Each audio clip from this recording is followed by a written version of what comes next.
Hi everyone, it's me, Tim. Today I want to talk about a channel I discovered that really showed me this is how to roleplay. I figured it's Friday, let's have some fun, and I want to talk about this YouTube channel I found. It's called Games on Hard Mode. Maybe you already know about it. I'm going to link everything below. I basically discovered this yesterday. I watched one, and then I watched several more. And then I grabbed a link and I sent it to Leonard Borarsky and said, you have to watch this guy play games. And I'm going to show you some clips. I'm going to talk about why I love it, each clip. But let me just say, he doesn't just play RPGs. He role plays them. And he deliberately makes it hard on himself. He not only puts the difficulty setting on hard, but he makes arbitrary restrictions about his characters. And then he plays that way. And I'm like, this is a guy who gets it. This guy is who I make games for. And the fact that he's super funny on top of it all just makes it that much better. So let's take a look at this, shall we? So the first one I saw, he was playing Oblivion with a character that could only have the athletics skill. Let's take a look.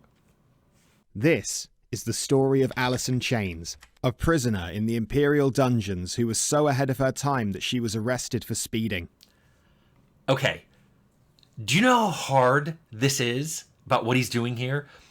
All athletics does in Oblivion is let you run and swim faster. And then also you regenerate fatigue a little faster while you're running, because you usually lose fatigue, but you get some back. That's it. That's all it does. He basically has no fighting skills, no conversation skills, no stealth skills. He can't even jump, and he doesn't let himself do any of those. He doesn't attack things.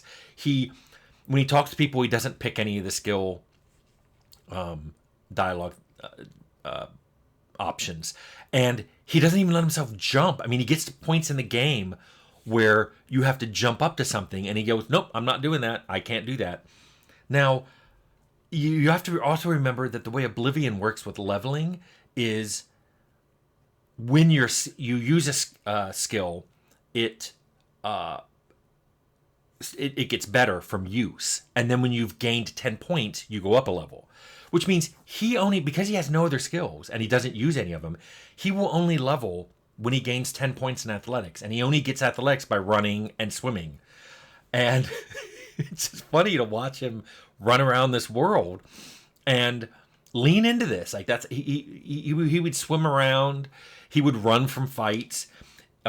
He finally did pick up a companion and let them fight, but for the most part, he'd like run into a dungeon, just run around all the monsters, grab whatever he was there for, and run back out.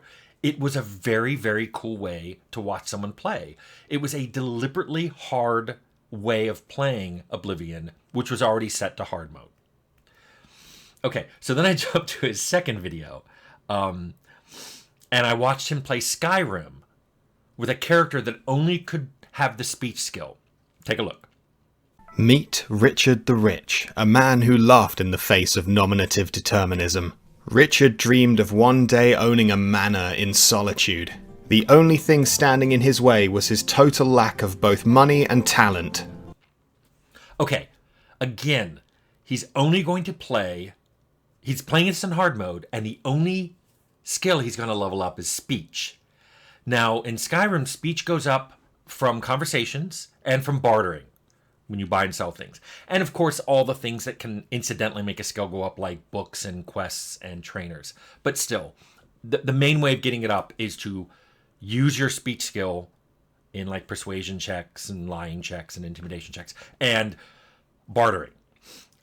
So it's super funny to watch him play. He, again, just like the Oblivion character, this character, Richard the Rich, basically runs from fights, or he gets companions who even points out, like, for 100 coins, this person will follow you around forever until they die. And then he just runs through dungeons with those companions, and he lets them fight. And I even watched him run through a dungeon filled with Draugr, and he had no companion at that point. And I was like, this is definitely going to kill him. Nope. He made it through, got the item he wanted, and ran back out. I was super impressed. Then lastly, and I think these are some of his more popular ones, I watched him play Baldur's Gate 3 with a character that he made that was a combination of the least played race, Githyanki, with the least played class, the cleric. So he played with a Githyanki cleric named Twilight Eclipse, who had real hair that was totally real. Watch the video. According to Larian Studios, Cleric is the least played class in Baldur's Gate 3, and Githyanki is the least played race. Today's protagonist is Twilight Eclipse, a war domain cleric with a beautiful head of real Githyanki hair that is real. What is a Githyanki, you ask? They're little green guys from space. Our story begins aboard a Mind Flayer ship, where Twilight Eclipse is being held hostage, with a brainworm behind his eye.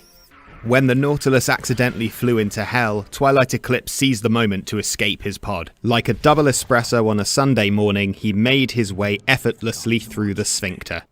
Okay. Now, here's what I love.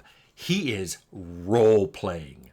And I want to emphasize this, and this is why I love this. Yes, it's funny. He's funny.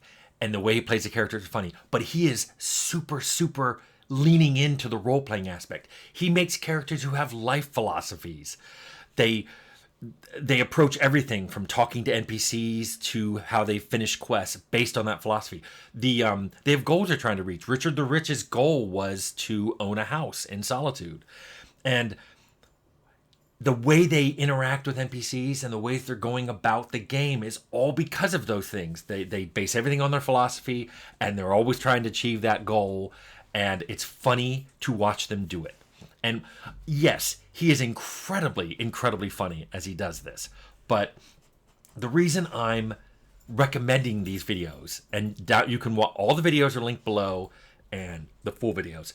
And his channel, I put a link for that as well. The reason I'm recommending these is I make games for people like this. You know, he basically takes these games and he role plays in them. He has fun with them. He plays in them. And I'm just so impressed that somebody, it's like he read my brain and said, oh, this is what you can do with these games. You don't have to be a stereotypical gamer. You can make up a very weird, off the wall kind of character and then kind of force the game to be this new thing for you. And I love it. And I've talked a lot on this channel about game development. I've talked about other game developers. So I just wanted to make this video because I wanted to focus on game players like this guy. I just want to say, dude, whoever you are, you get it. And I'm really happy. And I'd love to see you play one of my games with a character like Alice in Chains or Richard the Rich or Twilight Eclipse. That would make my day. So anyway, I hope you guys, if you already knew about this channel, great. If you didn't, I just highly recommend that you watch some of these videos. This is an awesome role player, and I want to make games for this guy. Anyway, I hope you liked it.